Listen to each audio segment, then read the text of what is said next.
We're here at this at this time.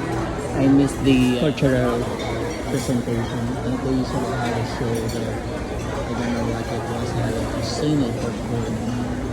But we're gonna try their sinigang na tadyang ng baka. Something different. Thank you ah. Wow, may sinigang na baka. Hindi mainit to, no? Hindi naman po. Kung i-move ko. Okay. Pwede pa hingi maliit na bowl. So this is the sinigang na baka. For one person. May sinigang siya. Thank you ah.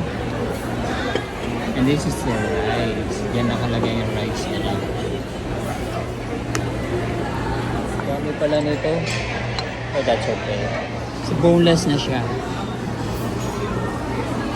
Dami rin siyang gulay, which is good.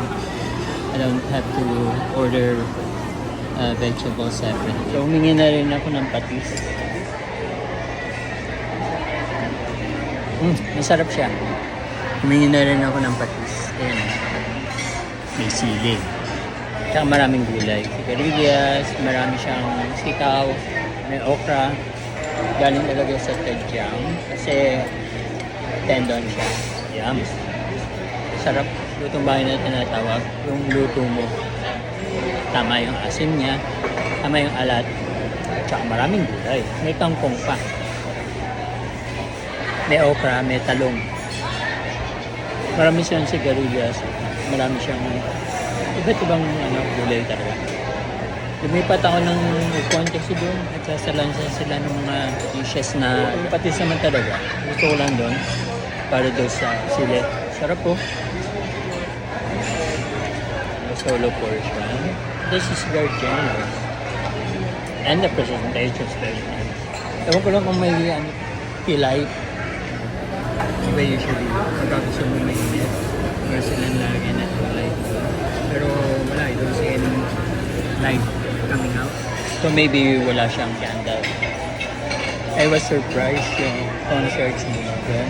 Naalala ako the other day when I came here for Puto Bumbong. Bamanghang naman pala yung sili niya.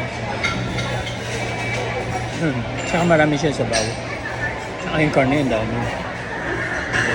Diba? Diba galing sa tadyang yan? Ayun o. Yan pa sa bawo. Higop tayo. At saka yung soup niya medyo parang thick ba na gawa ng collagen, right? Dami pa niyang gulay. Ayan, naubos ko na yung kanina. Ayan, dami pa rin yung gulay. Tsaka ito, ang dami pa ng meat niya. Ayan pa yung soup niya. Diba? Diba naman ang dami?